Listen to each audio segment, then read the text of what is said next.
Colin Brown, the owner-operator of Gifted Grass Farms, and we do a wide variety of livestock, including pigs.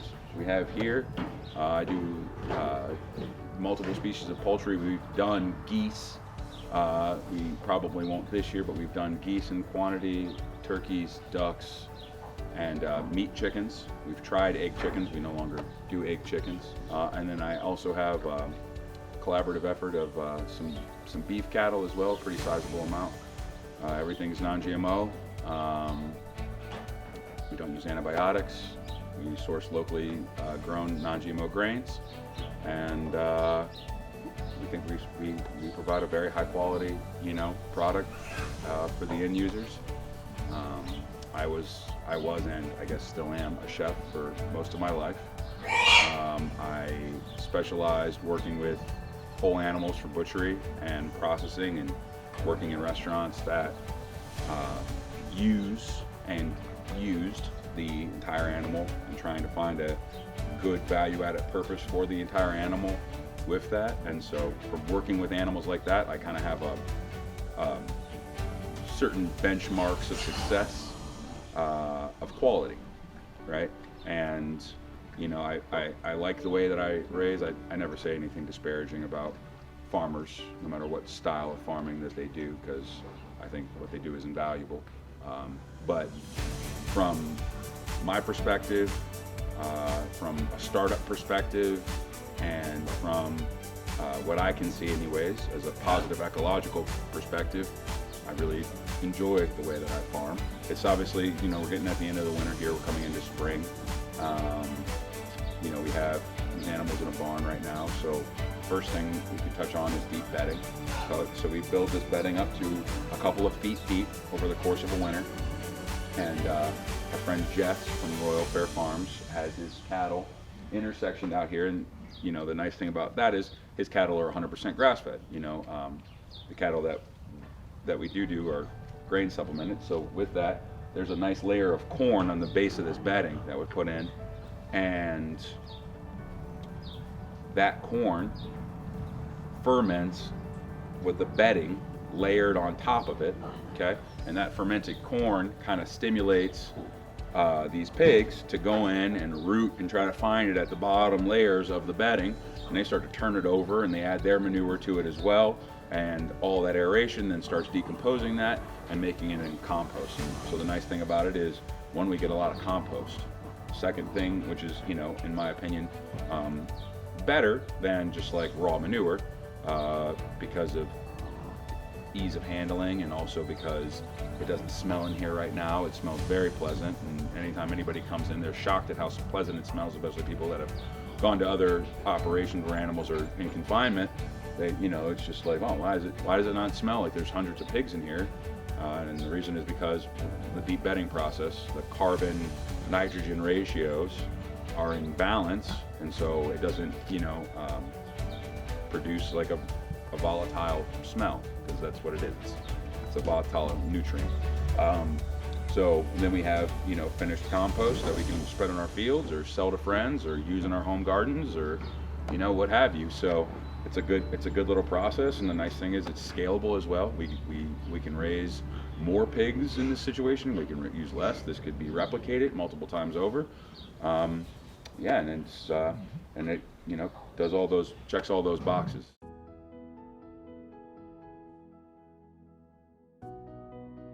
Okay, so 2013, I was the sous chef at the Greenhouse Tavern. It's no longer open anymore. In Cleveland. In Cleveland. It was a really nice place. It was a beautiful place. Really enjoyed working there. And I had a home garden. It was a pretty substantially sized home garden. And my ex at the time, her parents came over and saw this garden. We'd just been working on this garden and expanding this garden, and it was like basically taking over our entire backyard. We had a pretty sizable backyard. And they were like, oh, we had no idea that you guys were even into this, And they offered us to start coming out to Spencer, which is where their place was. And you guys can come out there as much as you want, and you can start a garden if you want.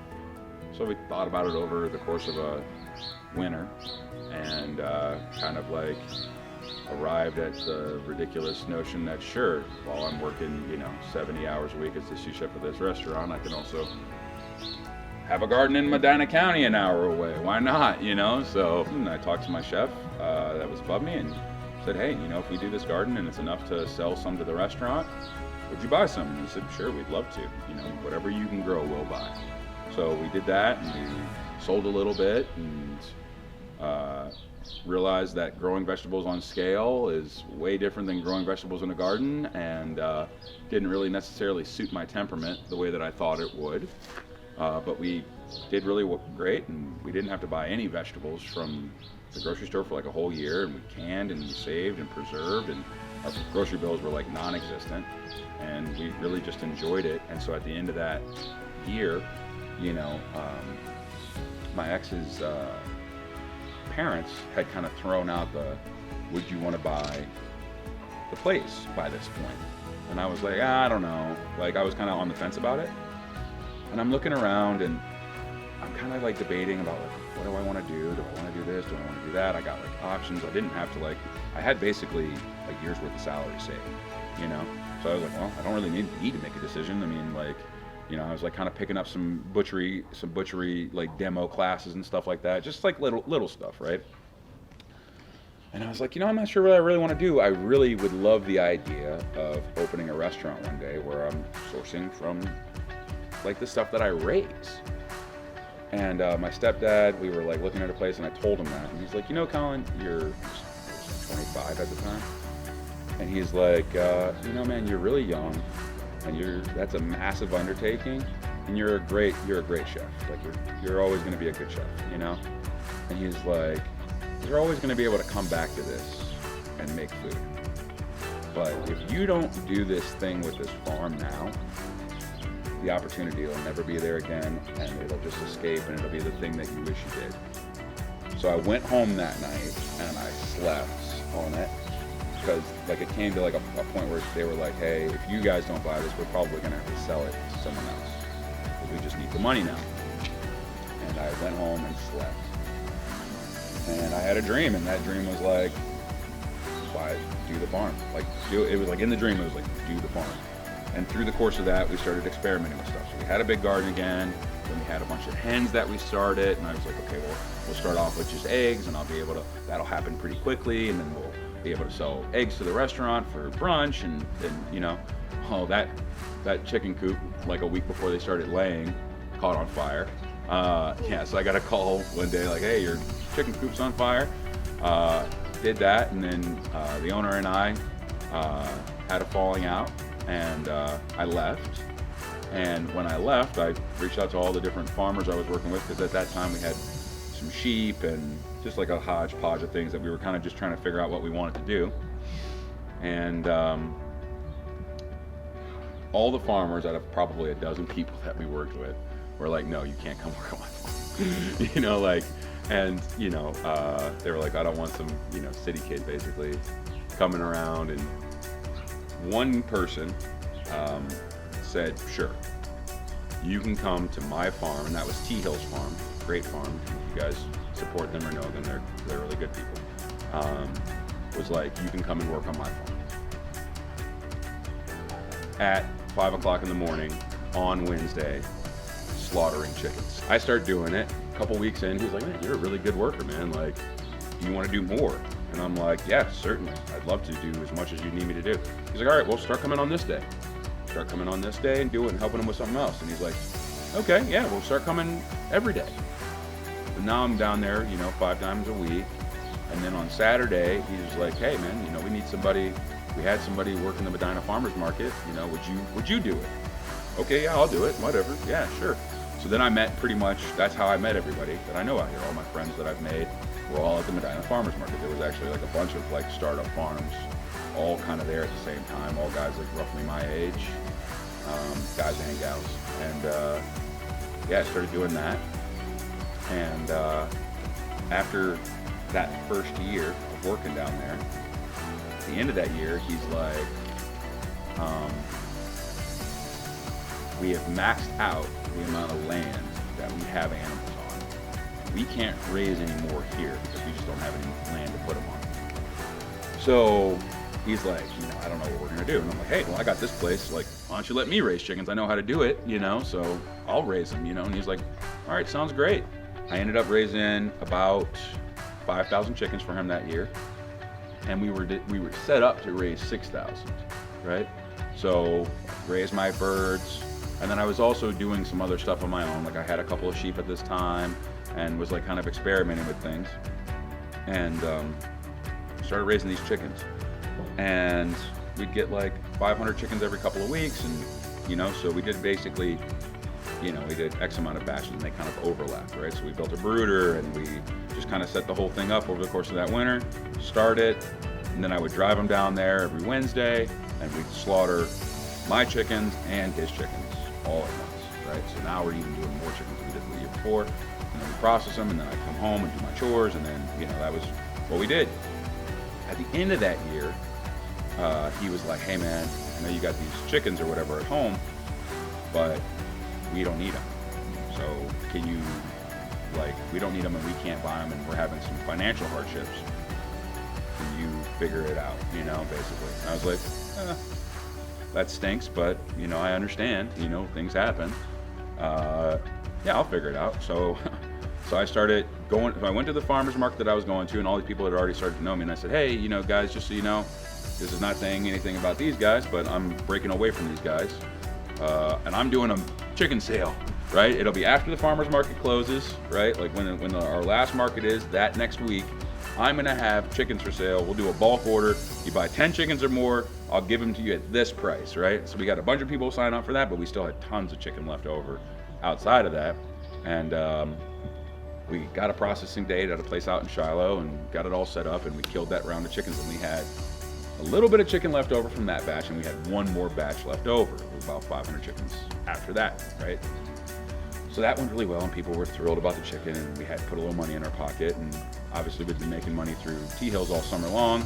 And then I started reaching out to all my restaurant friends, like, hey, I got this chicken, we got a couple chickens left over. We're gonna have another round going in like a couple weeks. Do you guys want some chicken? So I started dropping off samples of chicken, right? And I probably got like 3 places that were like, yeah, this is great chicken. Like I probably went to like 10 or 15 places, and like 3 guys were like, yeah, this is great. Yeah, your price point, fine, everything's good. Start bringing us chicken, right? So we had these 500 chicken. I started selling those through the course of the winter, right? So I also had some pigs at home, okay? Which happened very randomly. So we had sheep, like I said, right? We had these sheep, we were working with sheep. And then, eventually, if you don't get hair sheep, you gotta shear your sheep, right? So we're like, okay, well, now we gotta figure out shears, right? Well, shears are really expensive. Like high quality, it's like, there's no point in getting garbage shears. And really nice shears are incredibly expensive. So we started looking for used shears, right? So on Craigslist, we found a pair of really nice used shears that were like, tons of money brand new, and they were like a couple $100. Reach out to the guy, and he's like, yeah, come over and look at them and tell me what you think. So we get over there, he's like, listen, I'm getting rid of these shears, but really, I'm getting rid of these alpacas, right? So I'm like, okay, why are you telling me this, right? He's like, I need somebody to take these alpacas. He's like, I've had them online, the market fell out of alpacas. I paid 20 grand for these things or whatever. Now they're worth nothing. I can't even sell them for $100. And I was like, dude, I don't want your alpacas, man. Like, I have nothing I can do with them. What do you do with an alpaca, So he's like, yeah, fine. If you buy the shears, you can just have the alpacas, right? So I'm like, all right, well, what am I gonna do with these alpacas? So I reach out to my one buddy who had a barn, and I was like, can I just kind of put these alpacas in your barn, and then we'll just kind of figure it out as time goes on? And he's like, yeah, that's fine. I was like, I'm sure we could sell them or whatever. So I sold like 2. Right off rip, right? I call a couple people, oh yeah, I'll buy an alpaca for $200 or whatever. I'm like, I don't know why it's so hard for this guy. So like, we get him down to my buddy Nikki's place, and Nikki's like, hey, I put them online, and I don't have any bites on somebody trying to buy them, but I got this guy that reached out to me and says, I'll trade you for all those alpacas, all of these piglets. So we kind of split the piglets, and I had some pigs, right?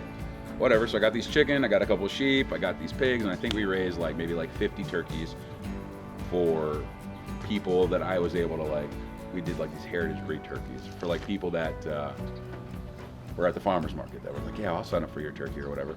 So we had all this stuff at the house. So then those pigs were all fat at that point, and the same guys that were like, oh man, the chicken's great, what else you got, you know? And I was like, well, I got these pigs, right? So I bring the pigs in, right? A couple of pigs. And they were like, dude, these are the best pigs we've ever had, right? And I'm like, great, I know nothing about pigs, right? So I was like, oh, so good. Like, oh my God, these are incredible, right? Raise more. I was like, well, how many do you want? He's like, we want 1 week, right? And then I was like, okay, well, what do you want, right? These were just like standard, like pink pigs. They were like, we want heritage breed, old style pigs, right? I was like, okay. So I'm like BSing with them, right? Like, oh yeah, I know all about it. Yeah, man, like heritage breed pigs, sure, you know? Yeah. I'm a pig expert, right? Like, so nothing do I know about pigs, right? So I'm like, I go home and tell my lady at the time, like, hey, we're gonna start raising more pigs, right? So I start looking around for pigs and find this. So one of the people that was at the farmer's market, their name are the Kaisers, Denise and Bob Kaiser, really nice people. They make sauerkraut and soap, and they have a little farm over here. And I was like, hey, I'm just in the area or whatever. I'm looking for some pigs. If you know anybody that's got them. She's like, oh yeah, I know somebody great. Her name's Krista. She's like, awesome. She raises these amazing pigs. They're beautiful. You should go talk to her. So I go talk to her, and she's like, yeah, dude, we're gonna have a bunch of piglets. Like, you can, we got all these like rare, weird breeds, Mangalistas and Mulefoots, and I'm like, all right, great. Let me do some research, right? So I start like I just read. I'm just like, I'll just blow through like books and just information, and once I get like lash onto something, I'm just like on it, So everything is saying like the Mulefoots, right? They're like the rarest. The taste tests are the tastiest, and all of these things, and the softness of the fat, and the texture of the meat, and the coloration, and the unique history of them. And these pigs, that the Spanish would bring them in, and they were exploring the Americas, and they would drop them off on islands around the Mississippi River, and they'd come back on their way back up the river. They would harvest them off the islands because they're so hardy, and they're so that they could just they can just survive on just basically anything. And they're the one pig that they have found is the most resistant to hog cholera and all this stuff, right? So I'm like, oh great, those are the ones I want, right? Like, give me those, right? So we buy all these piglets, right? And I'm second time doing pigs. Go from like standard kind of white, pigs that grow really fast and are super efficient, and like, it's great, big marbled, well-formed muscle groups. And now we got these Mulefoots, right? Slowest growing, like that's what they don't tell you, that they take forever. They eat ridiculous amounts of feed that, like when you harvest them, it's all fat, it's like mostly fat. It's like 50-50 fat to protein, and the protein are really small because pigs used to be bred like that. I mean, it's right now. I mean, we're pulling like basically rendered fat over millennia out of the ground from dead animals. I mean, like that's in plants. Like that's what it is. It all gets reduced down to fat, and then fat, it turns into oil, and that oil is what we're pulling out of the ground. I mean, that is human existence, So that's what they were breeding it for. They were breeding it for all of these purposes, least of all meat, right? And then not only that, but you didn't have refrigeration. So like there's all these like French and like Italian cooking techniques that are completely centered around the idea of covering your meat in fat, like that's what confit is. That's what like rillette is, and all these other, like all of these different things are preserving things in fat, So I didn't know that, right? Like, that's the one thing you can't raise. Oh, they're garbage, don't raise them, like. So we raise them. Finally, he's like, when are you gonna have pig? When are they gonna be ready? Oh, I thought they'd be ready already. Judging by how quickly the other ones raised, I was like, oh, they'll be ready this time, So they're not. And then we bring them in, and then they were small, and then they were like all this fat, small groups. And he's like, dude, what is this, right? I'm like, dude, this is like what you asked for. You told me like heritage breed pigs. I get you the best of the heritage breed pigs, and now you're telling me you don't want that, right? So then I get stuck with those pigs. So now I got all these pigs, plus all these chickens that I'm raising, right? And yeah.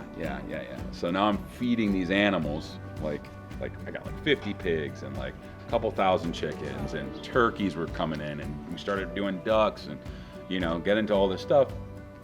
I'm trying to find homes for these pigs. And then finally, somebody that understands charcuterie pigs was like, these are the most beautiful pigs I've ever seen in my life. Raised, we'll buy them all, right? So then we started selling pigs, and then it started to expand. And then I kind of started to figure out that not every heritage breed pig is the same. And some of them, like the University of Kentucky did a really good study showing like the different breakdowns and the yield charts and everything like that per pig, per breed. And so we started selecting better breeding and better pigs, and then we started expanding.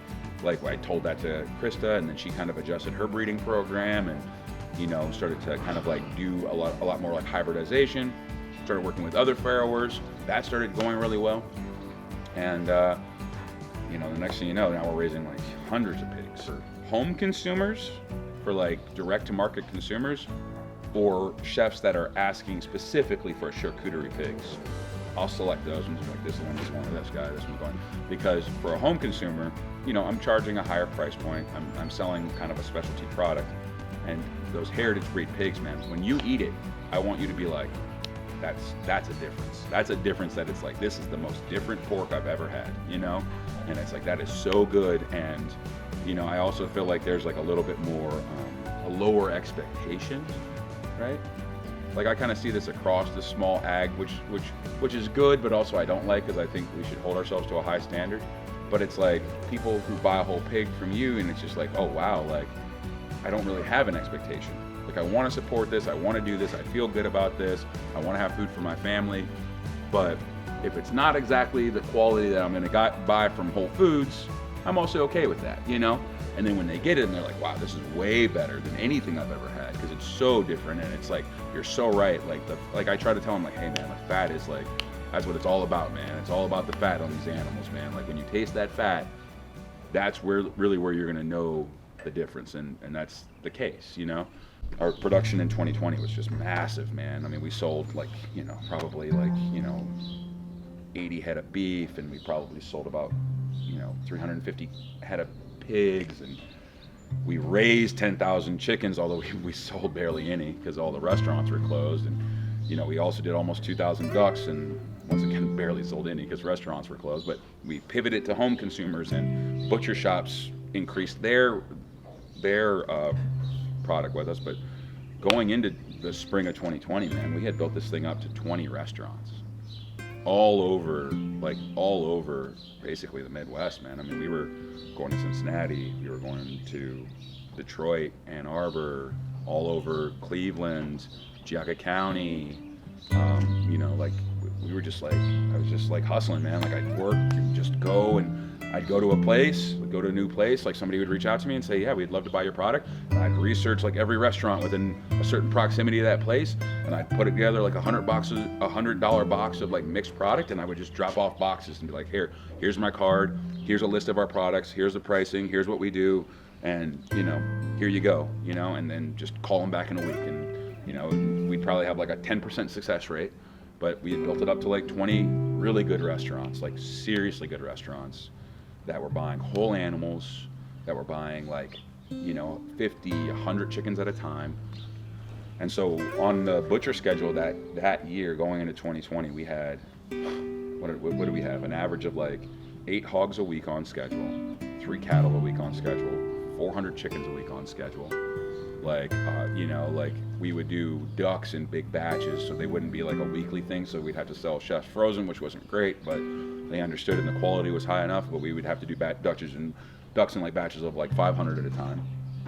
And then turkeys was like a once a year thing. And we had like 2 butcher shops that would buy all of our turkey production, and then they would sell it to their people, And so it was like great, and it was all set up, and it was like finally the year where I felt like we were, like really getting ahead, like really getting like traction, and the cash flow was good enough, and the red meat works way better as far as profit than poultry, because like I said, we're trying to squeeze a whole year's of production into 6 months, and then basically you just kind of break even every week until you get to the winter, and then in the winter you start recouping some of your cost, So yeah, and then everything shut down, and it was like in one evening's time, basically, you know, like 7 years of my life and all that work just kind of disappeared. Like I remember we were watching the governor and he shut the state down, and I looked at her and I was like, you know, that's it. Like, it's over, you know, like I'm done. I guess I'll take all my animals to the auction. I'll sell a little bit of equipment that I have and try to, you know, like just kind of figure it out or whatever, you know? And she was like, I think it'll be fine. And I was like, well, why? You know? She's like, Colin, I don't know, but I think it's gonna be fine. And she was amazing, honestly. Yeah, like there's no way I could have gotten through that year without her. She's a very good writer, and she wrote up a thing, put it out on Facebook, and basically saying, hey, we've only ever sold to restaurants, but now we're gonna make our services available to home consumers and stuff, and you know, we have plenty of meat, right? And this is kind of like the situation we're in. And man, that thing got shared like 80 times in a day. Yeah, it got shared everywhere, and then we just got just overwhelmed, just completely inundated with like emails. And I'm not an email guy. Like I have like 100 mixed text messages on my phone, like 100, you know, voicemails, like a couple thousand emails that I haven't looked at. That's just not my deal, you know? And she went through, responded to the emails, you know, got their orders. Like, then it was like just a mad rush trying to figure out what it is to even sell to home consumers.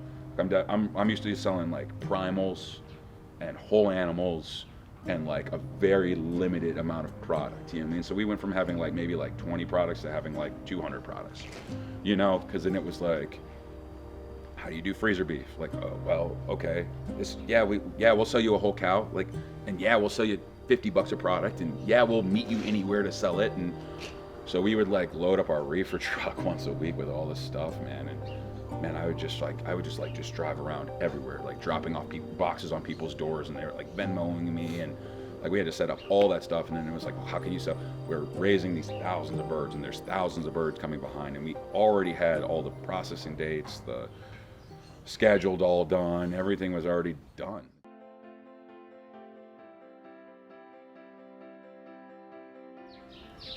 This opportunity came up. Our friend, who I will shout out, Eugene's in Lakewood, which is inside the Bottle House in Lakewood, amazing burgers. They do a great job. They're going to start doing a poultry program with us. We're working on some stuff. They're going to start sourcing from the farm this spring, so look out for that. And Mike Shane basically recommended the owner of the Bottle House, who wanted to open up a restaurant inside the location in Cleveland Heights. He was like, these guys are great. So he reaches out to my partner, Russ. Russ was a little hesitant to do something by his own. I was like, sounds great, bro. We have all this like excess production from last year, and I don't know what we're gonna do this year, and I don't know where the numbers are gonna be, and all the people that were buying haven't been reaching out to me, and I still haven't been able to recuperate any of the restaurants that we lost, and half of those restaurants are gone forever. They just shut their doors. So sure, be a great year to do it, you know, like, and so we started that, and it's been pretty good, you know. When did you start that? We started that last May. Last May. Yeah, It'll be a year in May. Yeah, it'll be a year in May, and it's been going pretty well. Yeah, I would say it was a good proof of concept, you know. Mm-hmm. And so we just kept the name that we were using for these events that we were having out here, Farmer's Feast, mm-hmm. right? And so we kept that name, and then yeah, so so last year was complicated because we kind of missed. There was so much going on in 2020, and I was I always overwhelm myself, but I was really overwhelmed, you know, and I missed the opportunity to like get on the schedule with Keller, and he was like booked solid, and so like it was really hard to get anything processed, even when we did have even when we did have people that were asking for things like whole freezer beef and freezer pork. It was like really touch and go about where we could go, where we could get it done, who we could trust, right? It's like a whole thing. So we basically just sold whole animals again, and we had a couple of clients that were taking whole animals, but way less than we did. but we reduced our poultry production like super significantly. We experiment with a couple new breeds of chickens, which was very fruitful because we really liked the chickens. That we liked a couple of the different meat breeds that we tried. We didn't do any ducks, and we did a really small amount of turkeys this year, smaller than we ever have. And so we just kind of held in place, getting into this year, and now we're just like, it's even more complicated because all cost of everything has gone up. Like we've lost a couple of restaurant contracts that we were able to hold on to, like probably, like the beginning of this month, we probably lost our biggest contract, honestly. And so that was a little disparaging, but one of my best friends in the whole world, his name's Anthony Reeser. He's doing a tremendous job. He managed all the social media account for the restaurant, got that completely started. That's kind of what his realm of expertise is kind of like promotions. Then since the beginning of this year, he's been just so diligent on our social media. I mean, he's grown our Instagram like, since basically the first of the year by hundreds of followers. Like I couldn't even tell you exactly how many. He's done all the posts, the graphics, and he's just doing more and more and more, and that's really starting to bear fruit. Like I said, we sold 9 hogs this week, and we got freezer beef that's selling next week, and people are reaching out to me directly again for chicken. And I've always done a really poor job at multiple things. One, kind of showcasing what it is that I do, because it really wasn't a point. It would be like I would talk to chefs directly, and they would recommend me to other chefs. And the program I had going was like, if you recommend me to another client, I will give you a 10% credit off of their first order. So if they say, hey, this restaurant, you should supply them, and they sign on, if they spend $2,000, I'll give you a $200 credit for your next order. And so that worked pretty well, and it worked for years. And, so now we're trying to kind of like pivot again and do the home consumer thing. And we're signing up for farmers markets this year, which is new. We go to the Coit Road Farmers Market currently. We did no other farmers markets but that. That was very random, like everything else, as you can see with my life. We're also working with a number of nonprofits now, which is random. It's certainly not what I planned on doing, but that's really becoming really cool, actually.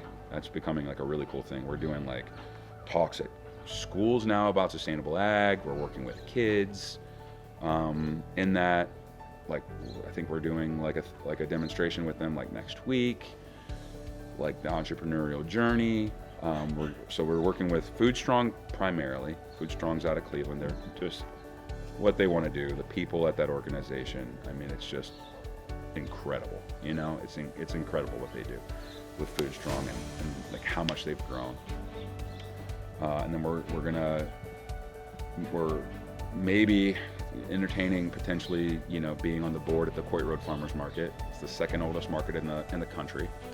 The restaurant has signed on to do all of the food servicing and then the farm is gonna do some stuff as far as the actual providing of it for their 90th anniversary, which is May the 21st. Like, the people come there and they get their groceries, man. And they come to that market because they know that they need it. And like, you see some people from that neighborhood, you see some people from like the suburbs that like travel there, and it's like that should be the biggest, best market in the city, man. It's year round. Okay. It's year round. It's the second oldest market in the country. Like, it's got all this history and so many good people, and they have a community garden that's led by Food Strong right next door. Like, it's like literally like you're right there. Kids are growing those vegetables, you know what I mean? Like, and it deserves the attention that it could get. And so we're gonna try to raise as much money as we can for that 21st, man. We're really gonna just do some serious promotions and get the word out there, man. And we're gonna try to make that the coolest, best thing you can do on a Saturday morning in Cleveland, man. I feel like I'm more being guided on a journey than like this is like of my own idea.